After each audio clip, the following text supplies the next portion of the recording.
The 2020 college football season is slowly building toward a full schedule, as 24 games are on the Week 3 slate. Number 17 Miami's trip to number 18 Louisville highlights the action, which includes 11 ranked teams from the latest AP Top 25. Yes, the weekend is relatively thin on marquee matchups. Oklahoma State and Baylor are the only Big 12 teams in action, and the SEC is a week away from kicking off its 2020 campaign.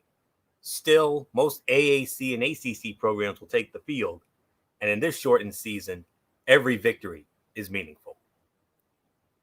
Hello, friends, and welcome to another edition of Strictly Sports College Football Thursday. I am your host, Anthony Florio, joined as always by good old MF Michael Fletcher. We are awaiting the presence of Michael Bullock. If he comes in, we'll catch him up on what he missed. If not, then we'll likely see him tomorrow night for the Cerebral Smack Talk. But yeah, week number 3. Overall, it's our second week because we were not on week 1 because there were no top 25 games in week 1. But we're in week 3 now, and the field is the dockets are starting to get a gradually bigger. You remember last week we only had 6 games on the docket. This time around we got 10. And as an added bonus, we're also going to preview the NBA's conference finals. The Eastern Conference final matchup between the Miami Heat and the Boston Celtics, and the Western Conference finals with the Denver Nuggets and the Los Angeles Lakers. And maybe we might give some early thoughts on the Stanley Cup final, depending on what happens in Game 6 tonight. It's on its way to overtime now, and if the Lightning score, they go to the final. They will meet Dallas. But if the Islanders score, then we will have a winner-take-all Game 7 on Saturday night. So we'll keep an eye out on that. If anything happens, I'll make sure MF comes in and he'll let you know about it because I got to keep my eye on all the tabs that I have open here, all the notes and stuff I have for this. So without any further ado, let's get into the action, and we're gonna start things off with our first game of the week, and it's a high noon game. And it will be the number 11 Oklahoma State Cowboys as they will be hosting the Golden Hurricane of Tulsa from Boone Pickens Stadium in Stillwater, Oklahoma. This game will be over on ESPN. And on the call for that one will be, let me get it up here. Okay, it'll be Sean McDonough with Todd Blackledge, Todd McShay, and Chris Budden. They will be on the call for that one. And Oklahoma State opening up as a 23.5-point favorite. So no surprise on that. So here we are. During the 2019 matchup, Tulsa ceded 506 yards, including 256 rushing yards, to Oklahoma State's star Chuba Hubbard in a 40-21 defeat. Given that Tulsa needs to replace a majority of its defense in 2020, it's fair to expect another comfortable win for Hubbard and the Cowboys in the season opener for both teams. I'm going with Oklahoma State to win. My final score, 44-20. Nothing more to say. Good old MF Michael Fletcher, come on in. Let's kick off another week of college football action as number 11 Oklahoma State hosts the Golden Hurricane of Tulsa. Yeah, and I'm also going to go with Oklahoma State as well. I believe right now, it's going to be a feel-out process. A lot of the teams right now, you don't know what to expect because, A, no practice time at all. B, for a lot of the teams, this schedule has been jumbled around 3 or 4 times. So to get a battle like this, I could say Oklahoma State should handle their business. They should easily win their game. It might be a little tougher because, like I said, you're going to have the jitters, you're going to have the butterflies early in the game, so you could see some very sloppy play. But Oklahoma State, I think, will ride the ship. They'll turn it around, and even though there will not be any fans from what I've heard, they should be able to get the job done and win the game pretty handily. So I got Oklahoma State as well winning this matchup. Anthony, next game on the docket. Will do. And that game will feature the number 13 Cincinnati Bearcats, as they will be hosting the Governors of Austin Peay from Nippert Stadium in Cincinnati, Ohio. You can find this game over on ESPN Plus for those of you who have that, and if you do, you will have. Let me see if I can find it here. Okay, you will have David Saltzman and Keith Moreland on the call for that one, and I don't. There's no line from where the one that I use, which is the score. I got no line, Anthony. Let me see if I can find something here. Nah, it doesn't look like it. Vegas must not have put this on the board. That's the only thing I could think of. But you have to imagine Cincinnati's got to be a sizable favorite, I'm sure. Oh yeah, obviously. I'm pretty sure about that. I'm pretty confident that Cincinnati will handle their business. They'll play a very ferocious style game. Austin Peay. Normally, I think they're like a mid-major, so I don't think they're going to be much of a major threat for Cincinnati. So, and Cincinnati last year had a really good season, so I think they'll come right back. They'll bounce back. I got Cincinnati winning this one, Anthony. No problems. So, Florio, it's yours. Yeah, Austin Peay wraps up its 3-game fall schedule with a trip to Cincinnati, and it probably won't go much better than last week. The Governors lost to Pitt 55-0, and the Bearcats are expected to have a top-tier defense in the AAC. Cincinnati needs to shake off some rust, but let's not complicate this one. Cincinnati in a laugher, 45-7. That's all there is to say there. So with that being said, let's move on to our next matchup, which is also a high noon. The first 4 games are 12 noon kickoffs, by the way. And now we're going to get into the surprise of the week. We have a very surprise addition to the top 25. Say hello to your new number 19 team in the nation, the Ragin' Cajuns of Louisiana Lafayette. Yes. I'm not kidding you folks. This is legitimate. They are going to be going against the Panthers of Georgia State from Georgia State Stadium in Atlanta, Georgia. This game will be over on ESPN2 with a high noon kickoff, and on the call for that one will be West Durham with Paul Carcaterra and Roddy Jones. They will have that one, and Louisiana Lafayette opening up as a 16.5-point favorite. Wow. So let's get into this one. Despite just 272 yards of offense, Louisiana Lafayette stunned Iowa State thanks to 2 special teams scores. Head coach Billy Napier's history suggests the Ragin' Cajuns will have a productive offense, so they've earned the benefit of the doubt anyway. Georgia State hasn't played in 2020, so the Panthers are still an unknown, but after it finished 2019 with one of the nation's worst defenses, Louisiana Lafayette is the easy pick. I'm going with Louisiana Lafayette to win this game, 38-24. Nothing more to say. MF, Louisiana Lafayette, number 19. How about it? Yeah, and the thing was, they took down Iowa State. None of us saw that coming. That's a major upset. That's an embarrassing loss to Iowa State. And I'll say it, my friend, you are now in the same breath as, I hate to say it, Michigan. You're one of them now. Welcome to the world of the big dogs losing to the little dog.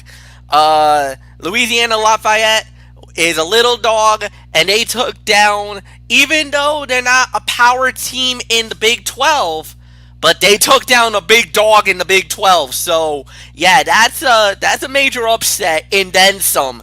So no, that's an embarrassment. But hey, Louisiana Lafayette should continue their hot streak and continue. I think Georgia State is a decent team. They're all right, but I do believe that they'll get the job done. So I got really nothing more to add. Anthony, it's yours. I got Louisiana Lafayette winning. All right. And we move on to our final 12 noon game on our docket this week. The number 25 Pittsburgh Panthers. And they will be at home at Heinz Field. And they're going to be hosting the Orange of Syracuse in ACC action. You can find this game over on the ACC network. And Chris Cotter, Mark Herzlich, and Kelsey Riggs will be on commentary for that one. And Pittsburgh opening up as a 21.5-point favorite. Syracuse looked awful against North Carolina, whereas Pittsburgh, well, no big surprise, they had no problems whatsoever with Austin Peay. Yeah, and I don't believe they're gonna have any problems when they play Syracuse either. Syracuse is not really that great of a team, as many people predicting that they were going to be near the bottom of the ACC this year, which I truly believe that is going to happen. Pittsburgh could be one of those teams that you might want to keep an eye on. They might be a dark horse, at least in my mind. So I do believe that Pittsburgh will get the job. Will get the job done, and I do believe that they will win the game. So there's really nothing more to add. So I got Pittsburgh winning it and winning it pretty comfortably. So Anthony, it's yours. While Pitt crushed Austin Peay 55-0 and limited the FCS program to 139 yards, Syracuse had a horrible offensive day against North Carolina. The unit should improve throughout the season, but the earliest evidence is not promising for the Orange. I got Pitt winning as well, 31-16. That's my final. So nothing really more to say on this. Let's move on now to our later slate here, and we're gonna move on now with my team, the number 7 Notre Dame Fighting Irish, as they are once again at home at Notre Dame Stadium in South Bend, and they're going to be hosting the Bulls of South Florida. 2:30 kickoff. All right, you would think, okay, this game will be on NBC. Oh no, not this game. This game you can find this game for this one time only. You can find this game on the USA Network. Yes, USA is going to be broadcasting this game with South Florida and Notre Dame. Reason being, NBC will be broadcasting the U.S. Open of golf. Golf's U.S. Open is on this weekend. So that's the reason why. And we also have a small change to the announced team. Normally it's Mike Tirico, but no, Paul Burmeister is going to be sitting in for Mike Tirico. He'll be working with Tony Dungy and Jack Collinsworth. Jack Collinsworth is handling the sideline duties. He's sitting in for Catherine Tappan. Catherine Tappan, as you know, is the Notre Dame sideline reporter, but she will not be working the Notre Dame sidelines, at least for not now. That won't happen. She won't be back with them until her Stanley Cup playoff commitments are over, until the Stanley Cup is handed out. So that's the reason why you're seeing Jack Collinsworth, who is the son of NFL legend Chris Collinsworth. So there you go. Let me see. Notre Dame, I do believe is the favorite in this one.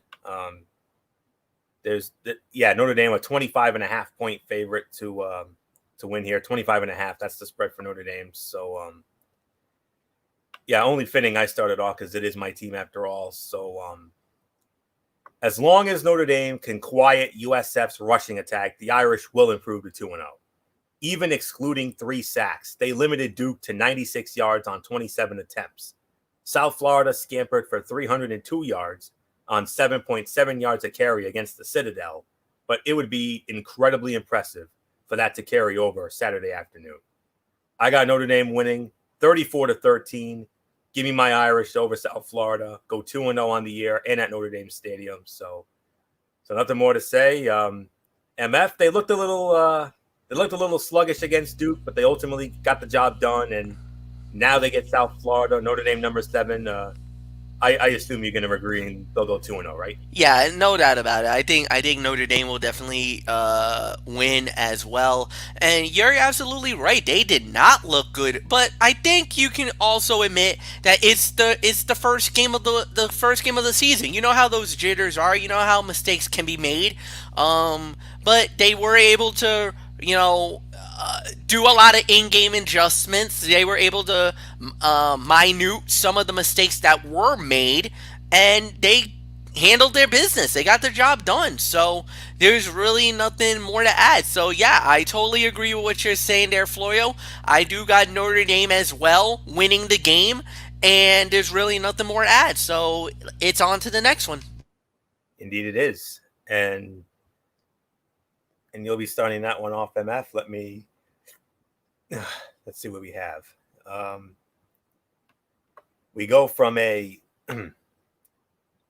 2:30 game to a 3:30 game, and this one will feature the number 14 University of Central Florida Knights, UCF, and they're going to be squaring off against the Yellow Jackets of Georgia Tech. 3:30 kickoff over on ABC. This game will emanate from Bobby Dodd Stadium at historic Grant Field in Atlanta, Georgia. On the call for that one on ABC will be Joe Tessitore with Greg McElroy and Marty Smith, and UCF opening up as a 7-point favorite. So MF, UCF, the darlings of college football the last few years, they start their season on the road at Georgia Tech.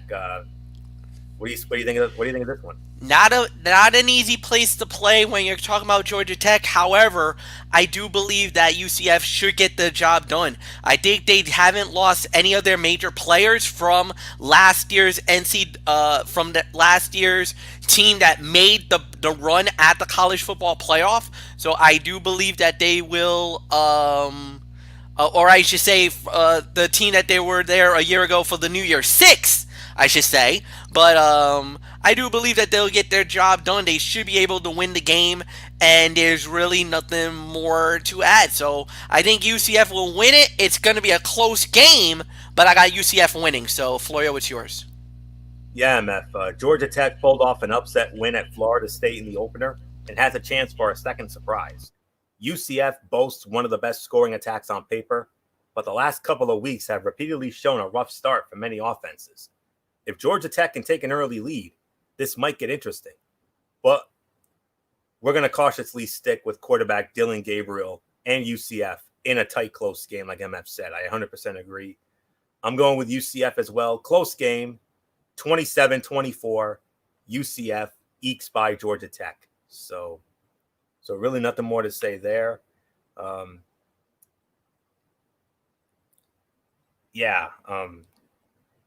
I made a little number mix up here, but that's all right. It's only one. The number 12 North Carolina Tar Heels, they're at home against Charlotte, and this game will be over on the old FSN. Okay. No, the game's been postponed. Oh, okay. That's why. Yeah, the game got called off because COVID. Players from Charlotte, the three of their offensive linemen ended up testing positive for COVID, and they don't have enough players to suit for them, so they decided to call the game off. Okay. Oh, that's interesting. Yeah, that was actually posted today. That's why I don't think you got the heads up, because that was put up earlier this morning around 11 a.m. Yep, I see it now. Okay, so all right, so no Bacharoo here. So I guess it's now 9 games instead of 10. Okay, so no worries here. I had North Carolina winning that game handily, by the way. If it had gone down, I had North Carolina winning 45-17. Yeah, agreed. North Carolina was probably gonna manhandle and just handle their business and get the job done. And plus, I got very high expectations for North Carolina this year, especially in the ACC. Yeah. The game would have been at North Carolina, Kenan Memorial Stadium, Chapel Hill. Carolina was a 32-point favorite, by the way. They were a 32-point favorite going into that game, and had that game gone down, well, actually, I don't believe I see an announcer list here. So, all right, so I guess nothing to worry about there. All right. So no worries here. Let's move on to our next matchup. As soon as it loads up here. And we will have, okay, it's another 3:30 game. It's our final 3:30 game on the docket here. The number 24, Appalachian State. Appalachian State back in the top 25. They're coming in at number 24. And they're going to be squaring off against the Thundering Herd of Marshall. 3:30 kickoff, and this will be over on the CBS Sports Network. And this game will be at Joan C. Edwards Stadium in Huntington, West Virginia. And Appalachian State opening up as a 4.5-point favorite. So, yeah, this threw me all kinds of off here. MF, were you scheduled to start, or is it me? I don't believe I was scheduled to start. But you did do the last game, which was, I believe, the Notre Dame. So UCF. That was the UCF. So actually, I led off on that. So no, it actually does go to you. So you lead off. Okay. All right. So I will start this off here. All right. Actually, I stand corrected. This game's not on the CBS Sports Network. This game is actually going to be on CBS, the mothership. All right. I stand corrected again. But we're going to have a crew that you usually see on the CBS Sports Network. Rich Waltz with Aaron Murray and Sherry Burris. They're going to be on the call for that one. And Appalachian State is the favorite in this one. They're opening up as a 4.5-point favorite. So here we go. Marshall quarterback Grant Wells earned some attention with 337 total yards and 4 touchdown passes in the opener. However, there is a huge difference between Eastern Kentucky and Appalachian State, which held Charlotte to a 36.7 rate and 4.7 yards per attempt with 2 interceptions. Wells may prove us wrong, but Appalachian State is the deserved favorite. Another close game, but I'm going with Appalachian State to win. My final score, 30-24, Appalachian State over Marshall. Nothing more to say. MF, your old friends, Appalachian State, back in the top 25. How about it? Yeah, they're back in the top 25. They're looking pretty good right now. And like you said, everything that you said up to this point is absolute truth. So, yeah, I'm going to go with Appalachian State as well. I think they'll get the job done. And, Anthony, let's just move on to the next game. All right, we'll do. And moving on, I believe this is the Clemson game, if I'm not mistaken. Yes, it is. All right. 4 o'clock kickoff. Only 2 games left. This will be a 4 o'clock game. The number 1 team in all the land, the Clemson Tigers, they're going to be at home against the Citadel. A 4 o'clock kickoff. This will be, and here's another game that you will find on the ACC network. This will be at Memorial Stadium in Clemson. And on the call for this one, it will be Anish Shroff with Tom Luganbill and Eric Wood. Clemson opening up as a 45-point favorite. Not surprised.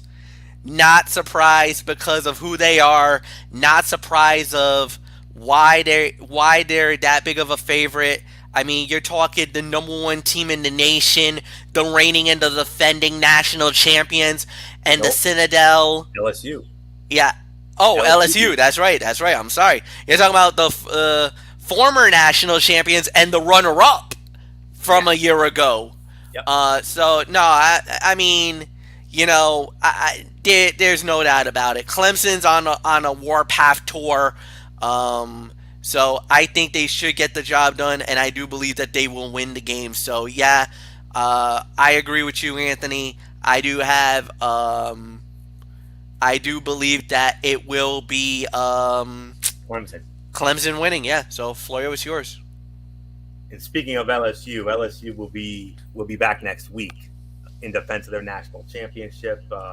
They're number 6, and that number 6 LSU team will be at home against Mississippi State to kick off the SEC on CBS season. And that's not an easy game either. We'll talk about it. Yeah, we'll get into that next week. But for right now, let's get into this. Clemson steamrolled Wake Forest 37-13 in the season opener. Trevor Lawrence threw for 351 yards and accounted for 3 touchdowns, and Travis Etienne amassed 149 yards from scrimmage. The All-American duo should have another excellent day opposite the Citadel, which allowed 6.3 yards a play to USF in week 2. Clemson rolls 52-7. The lock of the week, no question about it. So we go from the lock of the week, and hey, we have a legitimate game of the week, finally. And it comes to us from the ACC, and it's only fitting that this game of the week is the ABC Saturday night game of the week. The number 17 Miami Hurricanes, the U, they're going to be traveling to number 18 Louisville Cardinals, Miami and Louisville, at Cardinal Stadium in Louisville, Kentucky. This game over on ABC is the Saturday night game of the week, and fresh off their hit performance on their rave performance on Monday Night Football. The A team is back. Chris Fowler, Kirk Herbstreit, Maria Taylor, they will have it. And Louisville opening up as a 2.5-point favorite. So here we go. Game of the week. The first true game of the week of this college football season. Most attention will be on quarterback De'Aaron King, leading a new-look Miami offense into Louisville, but the opposite matchup may define this ACC clash. Though the Canes are much stronger at the line of scrimmage, Louisville has an edge at receiver. If that disruptive front fails to generate pressure on Mikael Cunningham quickly, Miami will be desperate for late heroics from King. I am going with Louisville to win this game. Game of the week. This is going to be a 5-star Shakespearean drama classic, I believe. 34-31, Louisville knocks off the U. So nothing more to say. MF, we've been waiting a few weeks, but we finally have our first marquee game of the week, Miami and Louisville. This is a true MF special right here. Oh yeah, this is going to be a great matchup too, and it's going to be very exciting. I got to give a slight disagreement. I'm going to go with the U. I got to go with Miami. I think Miami will get the job done. They had a tough game in week 1, and plus, you know, with everything that's playing out, I'm going to go with Miami. I think Miami's going to win it, and it's going to be close. I'm going to say 31-28. Miami knocks off Louisville. So, nothing more to add, Anthony. We're done with college football. Let's get into the NBA. All right. And we'll address, and at the end of our show, we'll also give you a preview of what you can expect on this program next week. So keep an eye out for that at the end, because we're going to be back to our loaded slate next week. So, all right. With that being said, let's get into our special bonus here tonight, as we are going to preview the conference finals of the NBA playoffs, and we're going to start it off with the Eastern Conference Finals that are already 2 games in. The number 3 seed, the Boston Celtics, squaring off against the number 5 seed, the Miami Heat. And how about this? The Miami Heat are up 2-0 in this series, if you can imagine that. And they won again tonight, and man, very surprising to say the very least what we're seeing here. But What we're gonna hit the reset button here and get into this. The Celtics were able to hold off the feisty Raptors and advance to the Eastern Conference Finals for the third time in 4 years, awaiting them on the Miami Heat, who have only lost one game this postseason, coming off a series win against the top-seeded Milwaukee Bucks. After eliminating the defending champion Toronto Raptors, the Boston Celtics returned to the Eastern Conference Finals for the third time in 4 seasons, set to meet the Miami Heat, who are back in the Eastern Conference Finals for the first time since 2014. With the number 3 Celtics facing the number 5 Heat, it's the first time in league history that the Eastern Conference Finals do not feature either of the conference's top 2 seeds. And we're going to set you up for what is sure to be an entertaining series. So here we are.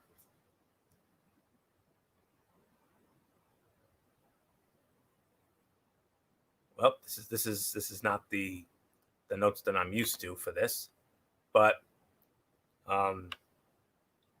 don't worry, I'll find it soon enough. But I'll tell you what, guys. I mean, I am very impressed with what I have seen from the Miami Heat so far in these 2 games. I mean, just amazing.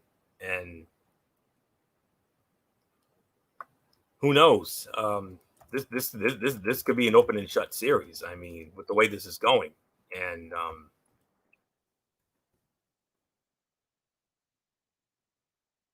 trying to find this here,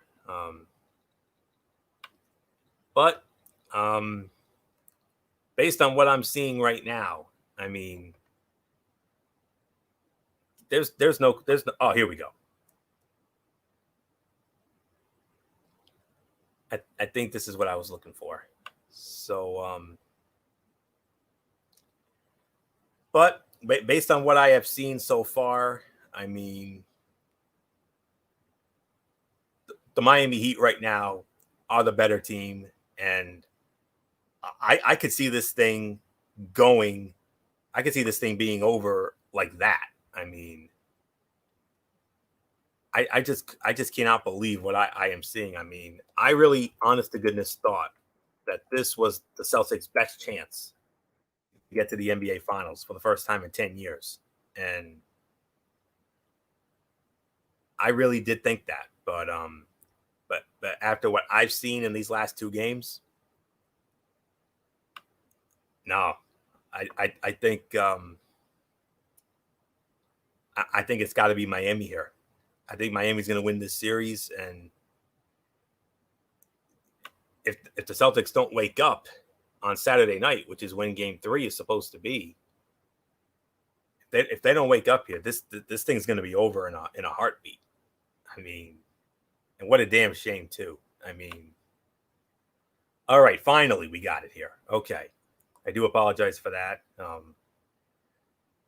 It's called improv, folks. That's what it is. So here we go. The NBA's defending champions are gone. So too is the conference's number 1 seed. What might have seemed like the undercard when the east side of the playoff bracket began now is the main event. If the Miami Heat advance, it'll be their first trip to the finals since 2014. If it's the Boston Celtics, they'll be repping the Eastern Conference for the first time since 2010. There are enough contrasts here to fill several storylines across what figures to be a long series. Boston has an elite level of talent in the backcourt and on the wing, while Miami owes its spot here to tenacity and resourcefulness. The Heat have a deeper and more versatile bench, though the Celtics have done fine using a shorter rotation with heavier minutes loads. Watching Jason Tatum, Jaylen Brown, and Kemba Walker get into the open court can be thrilling, but grinders such as Jimmy Butler, Bam Adebayo, and Jay Crowder are happy to play the role of speed bumps and so on. Look for added interest with the Raptors. The Bucks and their Coach of the Year winning bosses Nick Nurse and Mike Budenholzer are gone. Boston's Brad Stevens has been a genius in waiting for a few years now, even as Miami's Eric Spoelstra has quietly moved into top 5 or top 3 status in the league. When the days in between games are as important as the games themselves, providing for tweaks and takeaways as the series plays out, the work of both coaches and their staffs will be on full display. The 3 things to watch. Number 1, is Jimmy Butler good enough? As in, can you win an NBA championship if Jimmy Butler is your best player? This isn't about picking on Butler. Lots of players are put to this litmus test as a way of gauging the strength of a team's roster. Sometimes it even extends to if so-and-so is your second best player. Until these playoffs, Butler hadn't earned affirmative answers to that second question, never mind the first. But he has emerged as a cornerstone guy in the bubble. With as much will, as skill, as much tenacity as talent, it would be tough to pick against him as king of the hill in this series, as far as a total package of ability, leadership, toughness, and will. Number 2, who are the X factors for each team?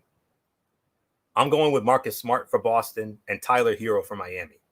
There are contrasting styles and resumes, or there are contrasting styles and resumes, I should say, with Smart as a forceful, grinding veteran defensive ace and Hero as the lithe, smooth, young jump shooter. Smart's ability to stymie Miami's backcourt weapons such as Goran Dragic, Duncan Robinson, and Kendrick Nunn could be huge, while he gave Toronto some fits with his own three-point prowess. Hero's learning curve has been like a fighter jet off the deck of an aircraft carrier. All rapid verticality to become a go-to option at age 20. Will Gordon Hayward return in this series? That's the third and final thing. Will Gordon Hayward return in this series? Hayward, the Celtics' injury-bugged wing, sprained his right ankle in the opening game of the first round against Philadelphia. His recovery has been slow, but at least he's out of quarantine. I think he'll be back at some point in the series, but I don't know when, said Stevens. He has been working with Boston's training staff while still not cleared for full contact. If he comes back at anything close to his regular season form, which was 17.5 points a game, 6.7 rebounds, 4.1 assists, and 50% shooting, he'll give the Celtics yet another weapon to stress Miami's defense. The number to know, 10.5, 10.5. In their 5-game series against the Milwaukee Bucks, the Heat scored 10.5 more points per 100 possessions, 113, than the Bucks' top-ranked defense allowed in the regular season, 102.5. That was by far the biggest such offensive differential in the conference semifinals. In their 7-game series against the Toronto Raptors, the Celtics allowed 10.5 fewer points per 100 possessions, 100.3, than the Raptors scored in the regular season, 110.8. That was by far the biggest such defensive differential in the conference semifinals. The Heat ranked second in three-point percentage, just about 38 in the regular season, and ranked third with 38% in the playoffs. The Celtics ranked second in opponent three-point percentage, 34% in the regular season, and ranked first, 30.5% in the playoffs. So it will be strength versus strength on Miami's end of the floor. Boston ranked second defensively, 106.3 points allowed per 100 possessions among Eastern Conference teams against Miami in the regular season. And the Celtics' December win was one of only 7 times this season that the Heat were held under a point per possession. But Miami had a big offensive game without Jimmy Butler when the two teams met in the restart, taking 43 of their 77 shots from three-point range, that's 56%, and scoring 112 points on just 95 possessions. The pick, Boston took 2 out of 3 meetings in the regular season, though the only meeting since February 1 went Miami's way in the bubble August 4. Of greater impact, possibly, is the week of rest the Heat will have earned by the time the series started. That was Miami's reward for not merely upsetting the favorite Bucks, but doing so in 5 games. Boston had to labor hard to the final minutes of a Game 7 to eliminate the Raptors, but 3 days to rest and prep without any travel fatigue should be enough. Besides, this round isn't going to be a quick knockout for anybody. Miami's full embrace of the idea they'll control their fate and the defenders still attached to the Celtics' best scorers favors sweat more than style. I still think Boston can make this a series, but at the end of the day, though, I'm still going with the Miami Heat. I got the Miami Heat winning this series. I still think it can go the distance, but that's only if Boston can win game number 3 on Saturday night. If they fall behind 0-3, this we're looking at a sweep. But this was my prediction going into this series. 7 games, Miami Heat. Nothing more to say. MF, in my opinion, the Miami Heat are going to the NBA Finals.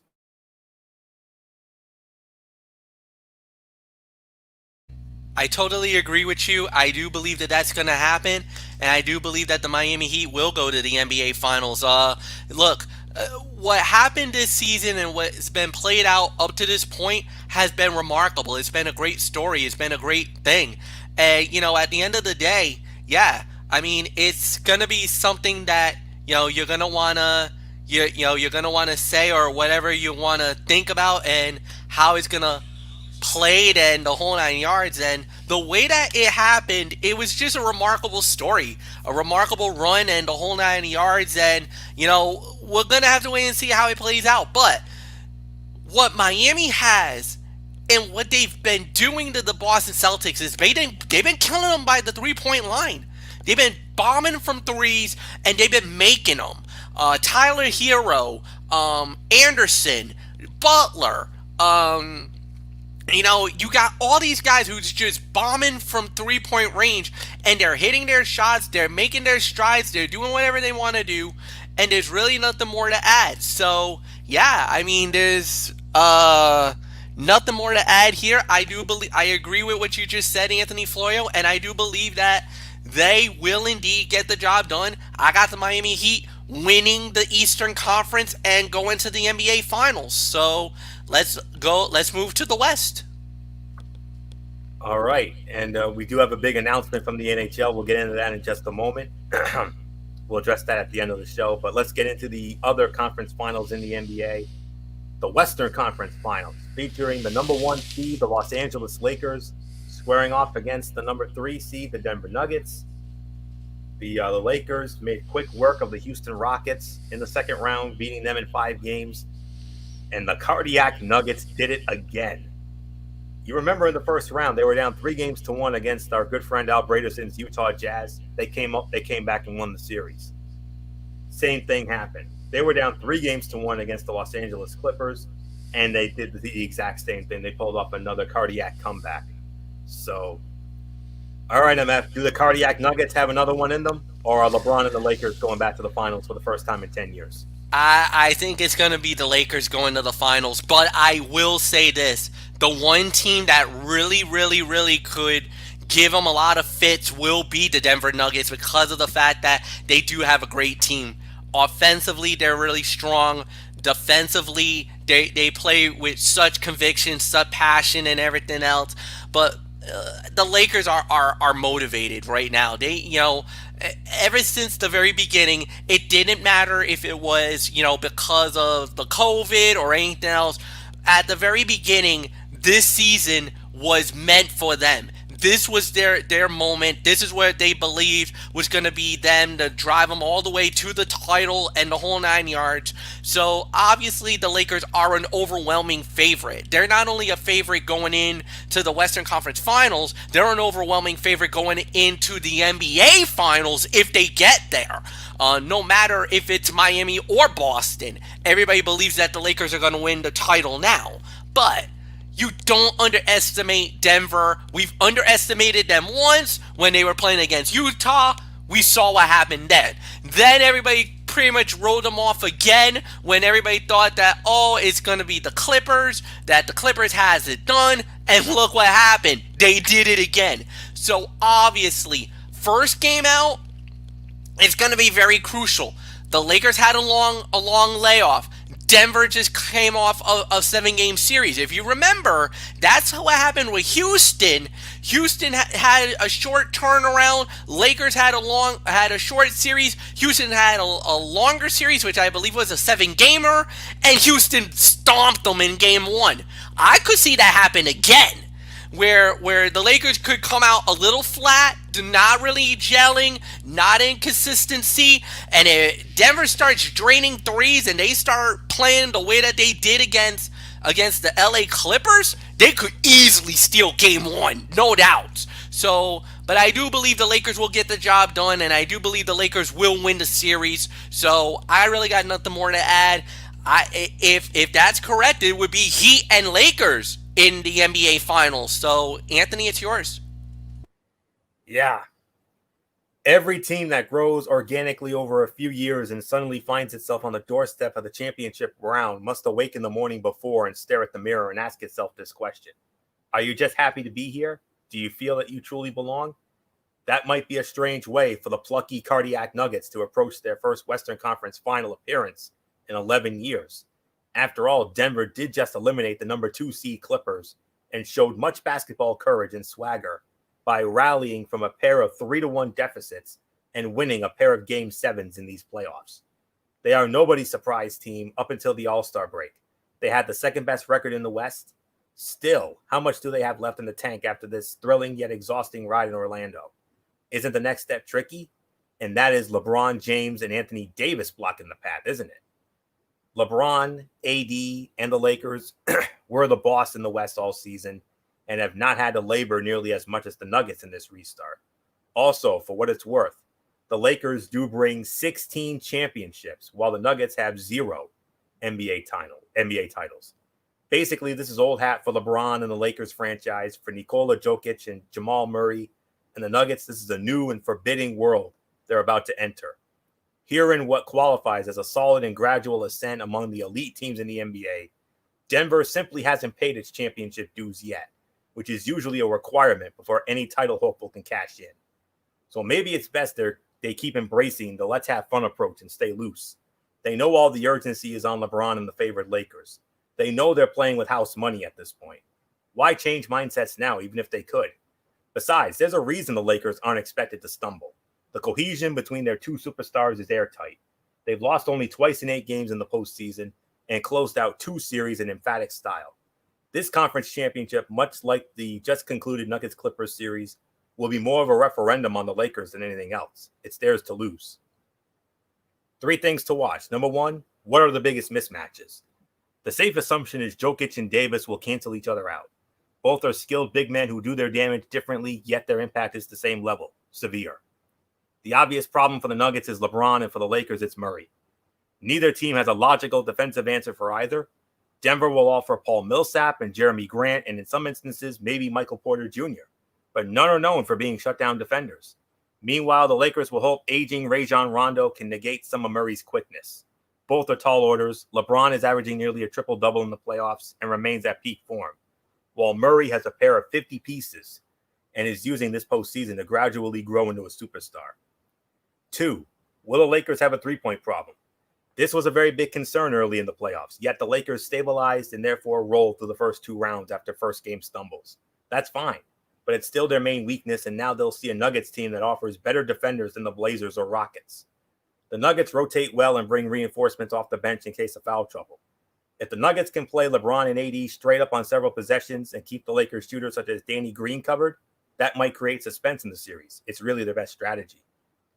And number 3, can Porter Jr. be the third wheel the Nuggets will need? The series will demand a bonus player from either team to surface and deliver in at least a few games. The logical candidate for the Lakers is Kyle Kuzma, but he's been mild overall and averaging just 11 points.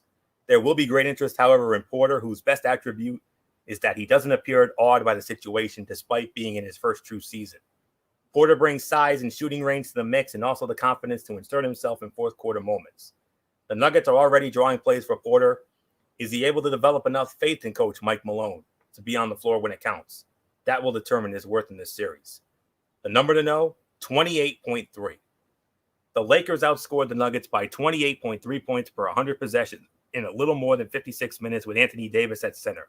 No JaVale McGee or Dwight Howard on the floor in the regular season series. Those 56 minutes accounted for just 38% of the 150 minutes Davis played against Denver. In his other 94 minutes, when Davis played alongside McGee or Howard, the Lakers were outscored by 9.7 points per 100 possessions. The bigger difference was on defense, where the Lakers allowed just 97 points per 100 possessions with Davis playing center. In 33 minutes with Nikola Jokic on the floor against Davis at center, the Lakers were a plus 22 and the Nuggets scored just 60 points on 66 possessions, 91 per 100. After playing just 41% of his minutes at the 5 against Portland in the first round, Davis played 84% of his minutes at the 5 against Houston in the conference semis. Through 2 rounds, and as was the case in the regular season, the Lakers have been better offensively with Davis at the 4, but better defensively with him at the 5. The pick, this is perhaps the best chance for LeBron, now 35, to win a title with the Lakers. He doesn't have to go through the Clippers or the Bucks. Next season, not only will those and the other current title contenders remain intact for the most part, but the Nets and Warriors will be retooled and ready to be thrown into the mix as well. Therefore, LeBron, for those reasons, should be the most motivated player on the floor, bringing a sense of urgency. That doesn't necessarily translate into victory and a happy ending, though. He'll need at least a few blockbuster performances from his tag team partner, Davis. That's because the Nuggets are bringing good flow and the belief that anything's possible. Their 6-0 record in elimination games is sufficient evidence of that. But the Nuggets' depth must show up for this to be a surprise series. I, too, have the Los Angeles Lakers. Okay. I have an idea on that in just a minute. But first, I have the Los Angeles Lakers winning this series, 6 games. That's how I feel. Give me the Lakers in 6 to win this series. And I do agree with you, MF. When all is said and done, it will be the Miami Heat and the Los Angeles Lakers in the NBA Finals. So, okay. About 15 minutes ago, MF informed me through our private chat here that the Tampa Bay Lightning have finally put away the New York Islanders. They won it 2-1 in overtime. Anthony Cirelli at 13-18 of overtime scored the goal to give the Tampa Bay Lightning a 2-1 overtime win in Game 6. They have won the Eastern Conference Championship and are going to their first Stanley Cup final in 5 years. Last time they got there was 2015. And how fitting was it that it was against the other New York team? And it was against our team, of course, the New York Rangers, which, in our opinion, is still the most demoralizing loss in our franchise's history. No, scratch that. Game 5 in 2014 against the Kings. That's still the most demoralizing, but that was right up there. But and now they beat the other New York team, the Islanders, resilient team. I'll give them a lot of credit. The only team from the qualifying round to get this far, and I got to give those guys a hell of a lot of credit. First time in 27 years they got to that, they got this far. So great job, Islanders. Much credit to you guys. So we have our Stanley Cup final, and it will be the Tampa Bay Lightning squaring off against the Dallas Stars. And MF has just informed us that Game 1 of the Stanley Cup final will be on Saturday night in prime time on NBC. So we've got some appointment TV here. We got this, and we also have, we got a big night of prime time on Saturday night. Think about this. We got the Miami-Louisville game in college football. That's big enough. But now you're going to throw in, and you also have Game 3 of the Eastern Conference Finals with the Celtics and with the Celtics and the Heat. And now Game 1 of the Stanley Cup final. Oh, my goodness. What a night Saturday night is going to be. Let me tell you that, my friends. Let me tell you. So I think it's only fitting that I hand the mic over to MF here because he is the voice of our NHL coverage. So, Doc, early thoughts about this Dallas-Tampa Bay final before we get into our full preview, maybe tomorrow night after the Cerebral Smack Talk? Yeah, absolutely. Look, I'm going to say that, initially going into it, you kind of feel like maybe this is meant for Tampa Bay. About a year ago, they got dunked on their butts in the first round, swept out by the Columbus Blue Jackets, embarrassing way to go out, and now all of a sudden, here they are, and they're in the Stanley Cup final. But you also got a really resilient, gutsy, very good team with the Dallas Stars. And one thing's for sure, for the first time, you got two teams that's only won the cup once. Somebody's going to get their names etched on the cup for a second time as a franchise.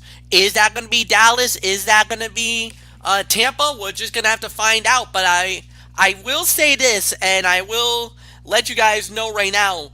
The NHL.com has now posted the official Stanley Cup final schedule. So, it goes like this. Game 1 is set for Saturday night. Game 2 will be on Monday night. Game 3 on Wednesday. And Game 2 and Game 3 can be seen on NBCSN. Then Game 4 is on Friday night, 8 p.m. on NBC. Game 5, believe it or not, if there's a Game 5, Saturday night, back-to-back games. Never been done in the Stanley Cup playoffs ever, or never been done in the Stanley Cup finals ever. I don't think I've ever had where the Stanley Cup final was on back-to-back nights. That would be Game 5.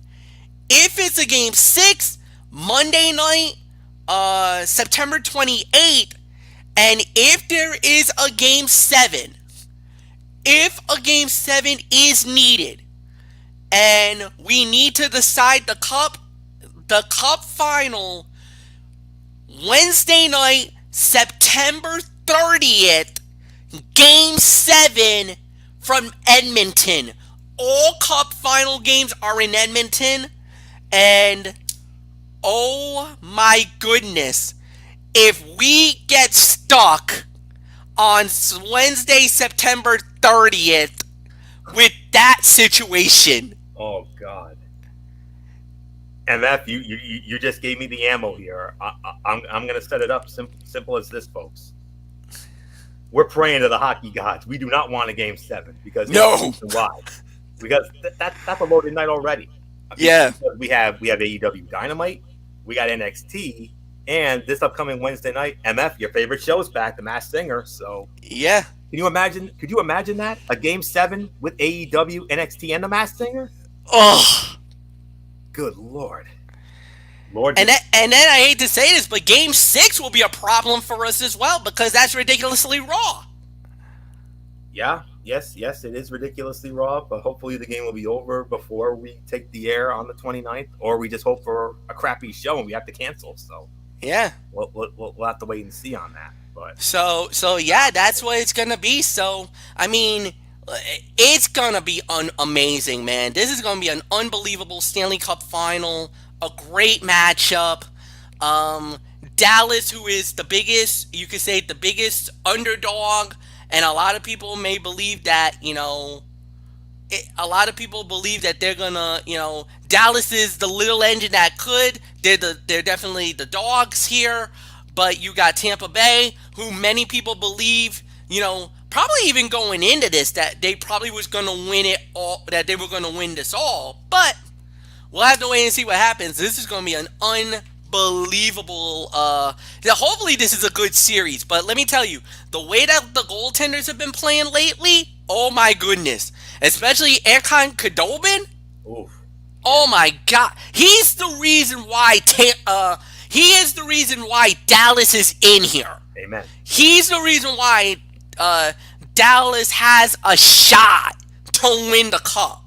Absolutely. Because if he continues that great performance like he did in the Western Conference Final, Dallas has a puncher's chance of hoisting Lord Stanley's Cup this year. But I can't wait. This is going to be a great final. And yeah, full preview tomorrow night after we get done with SmackDown Live on the Cerebral Smack Talk. Sounds good to me. And yep. And a couple of quick notes before we wrap up here. When it comes to this final, for the Dallas Stars, this will be, I do believe, this will be their fifth. This is their fifth Stanley Cup final appearance. 1981 and 1991, they were actually known as the Minnesota North Stars, yes. But they lost both series. 1981, the Minnesota North Stars went up against that Islander buzzsaw in the early 80s. And yeah, we all know how that ended.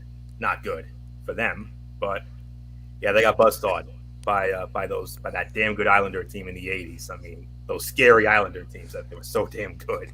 They were like 4 in a row.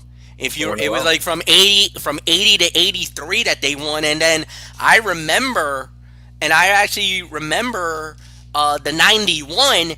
That was when they ran into those Pittsburgh Penguins, and that was Jaromir Jagr, Mario Lemieux, and those cats. And the thing was that in the early 90s, the Pittsburgh Penguins was a buzzsaw. They just were destroying teams left and right. Yep. And yeah, this was the first of back-to-back Stanley Cups for the Pittsburgh Penguins. Yeah, 92 against Chicago. Yes, absolutely. So 81 and 91 as the Minnesota North Stars. 1999 as the Dallas Stars. That was their best team ever. And that team finally broke through. That year was their year because they won the President's Trophy. They had all these legends and Hall of Famers on the team. Mike Modano, Brett Hull, Eddie Belfour. List goes on and on and on. And of course, the goal that won it is still to this day the most controversial goal in NHL history. Yep. But if you talk to Buffalo Sabres fans, they're still yelling that Brett Hull's foot was in the crease, that goal should not have counted. But I agree. Well, the thing is, it is what it is, as we like to say. It is what it is, and they finally broke through. They won the Stanley Cup in 1999. 1 year later, they got back there again in the year 2000. But this time they were upended by the New Jersey Devils. Jason Arnott, the overtime goal, as MF so eloquently stated 20 years ago. I'll never forget the call. It was great. One of your many screaming Michael Fletcher moments. I'll never forget it.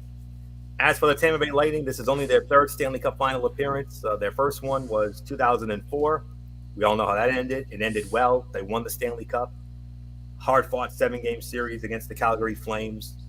And, that was the Dave Andreychuk team with Brad Richards and Javi Bulin and all those guys. I mean, they finally broke through. They won a Stanley Cup in 04.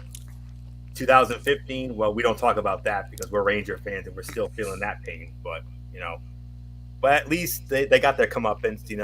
Our dear friend Matt Ward, his Chicago Blackhawks, they took care of them in 6 games in 2015. And now they're finally back there. And I'll say this, Emmett, before we wrap up, and that is, I believe now, I think you'll agree with my analogy on this. If the Tampa Bay Lightning win the Stanley Cup, I think we can easily compare this to when the University of Virginia men's basketball team won the national championship in 2019 after being embarrassed the year before. Oh, absolutely. Total agreement. Absolutely. It's the ultimate worst to first story. A lot of people thought that Tampa was going to win the cup a year ago. A lot of people felt like they were the best team out there. They won the President's Trophy. And all kinds of records. Most wins in the regular season. With all the goal scoring, all the records, individual marks from goaltending to offensive players. And a lot of people felt like this was their team and that was going to be their year. And then to fall flat on their faces like they did, 4 and out to Columbus. I mean that, and the other kicker on that. Yeah, they didn't even win a single game. It was an embarrassing loss, to say the very least. So you're absolutely right.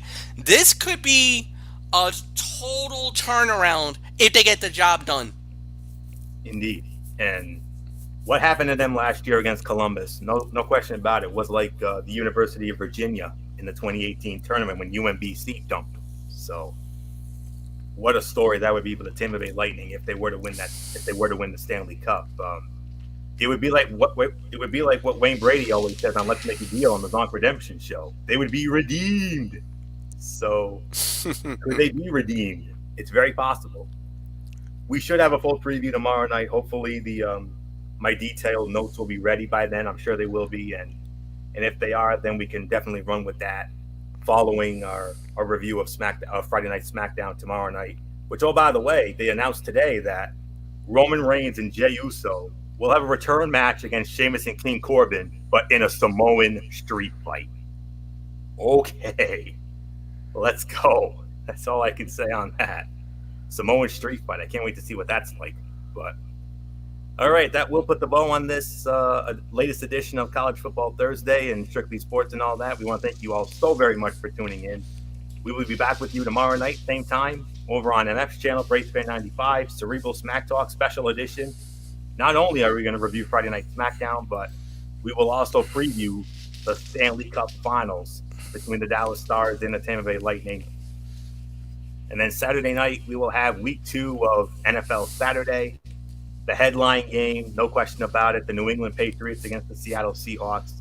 By the way, I've already taken care of the crew arrangements, so I've already taken care of that. I'm going to run it by you in just a moment, MF. So I'm sure you'll definitely agree with me on this. So that's all I can say on that. That'll be Saturday, and then Monday night we start it all over again with Ridiculously Raw. We go from there. So, all right. So with that being said, that will put the bow on this. So until tomorrow night for the Cerebral Smack Talk, Anthony Florio here for good old MF Michael Fletcher, and in spirit, Michael Bullock, Edie Woodson, Derek Ferreira, always and forever. You know the routine, everybody. Thumbs up. Talk to you later. Yeah. Throw it up, pushing force style. Bye for now, my friends. God bless. Be good to each other. Have a blessed Friday, and until tomorrow night for the Cerebral Smack Talk, keep it watching. the week 3 edition of College Football Thursday, Strictly Sports College Football Thursday, right here on the Zone 25 on YouTube and StreamYard.com. For everybody who has been a part of this one, for now, Anthony Floyo, so long. Bye, everybody. Bye.